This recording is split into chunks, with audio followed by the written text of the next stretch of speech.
ছোট্ট এক শহরে রাহাত আর সুমি নামে দুইজনের পরিচয় হয় কলেজ জীবনে। প্রথম দিন যখন রাহাত ক্লাসে ঢুকল, হঠাৎ করেই তার চোখে পড়ল সামনের বেঞ্চে বসে থাকা মেয়েটি। সুমি ছিল চঞ্চল, হাসি খুশি আর দারুণ মিষ্টি স্বভাবের।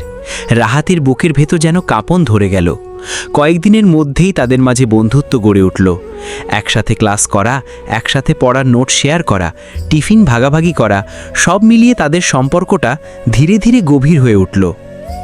একদিন রাহাত সাহস করে বলেই ফেলল, সুমি, আমি তোকে ছাড়া থাকতে পারবো না। সুমি চুপ করেছিল কিছুক্ষণ, তারপর মুচকি হেসে বলল, আমিও তোকে ছাড়া কিছু ভাবতে পারি না। এভাবেই শুরু হলো তাদের প্রেমের গল্প। প্রতিদিনের আড্ডা, টেলিফোনে রাত জেগে কথা বলা, মেসেঞ্জারে ঘন্টার পর ঘন্টা চ্যাট করা, সব মিলিয়ে তারা হয়ে উঠল একে অপরের জীবনের অবিচ্ছেদ্য অংশ। কিন্তু জীবনের গল্প সবসময় মনের মতো হয় না। সুমির পরিবারের আর্থিক অবস্থা ভালো ছিল না। তার বাবা চেয়েছিল মেয়ে যেন পড়াশোনা শেষে একটা ভালো চাকরি করে, তারপর নিজের পছন্দ মতো জায়গায় বিয়ে দেয়। অন্যদিকে রাহাতের পরিবার সুমিকে পছন্দ করলেও চেয়েছিল ছেলেটা আগে ভালো কেরিয়ার গড়ে তুলুক। সময়ের সাথে সাথে চাপ বাড়তে লাগলো। সুমি বুঝতে পারল পরিবারের স্বপ্ন ভেঙে সে রাহাতের হাত ধরতে পারবে না। রাহাতও নিজের পড়াশোনা ও কেরিয়ারের দিক থেকে পিছিয়ে পড়ছিল, কারণ সারাদিন শুধু প্রেমে ডুবে থাকত। একদিন বিকেলে তারা পার্কে দেখা করল।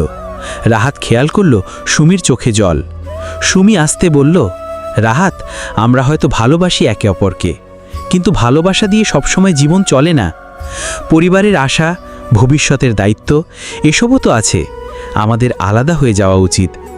রাহাত প্রথমে কিছুতেই মানতে পারল না। সে বলল, তুই যদি না থাকিস আমি কিভাবে বাঁচব? সুমি চোখ মুছে বলল, সময় তোকে শিখিয়ে দেবে। তুই সফল হইস, তোর স্বপ্ন পূরণ হোক, এই প্রার্থনাই করি। সেই দিন থেকে তাদের পথ আলাদা হয়ে গেল।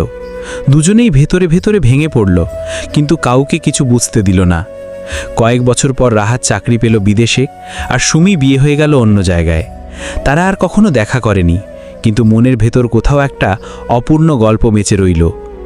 আজও রাহাত রাতের আকাশে তারা দেখে ভাবে, যদি সেই দিন সুমি আমার হাত ছাড়তো না। আর সুমি তার সংসারে থেকেও মাঝে মাঝে চুপচাপ হেসে ভাবে, রাহাত হয়তো আজও আমাকে মনে করে।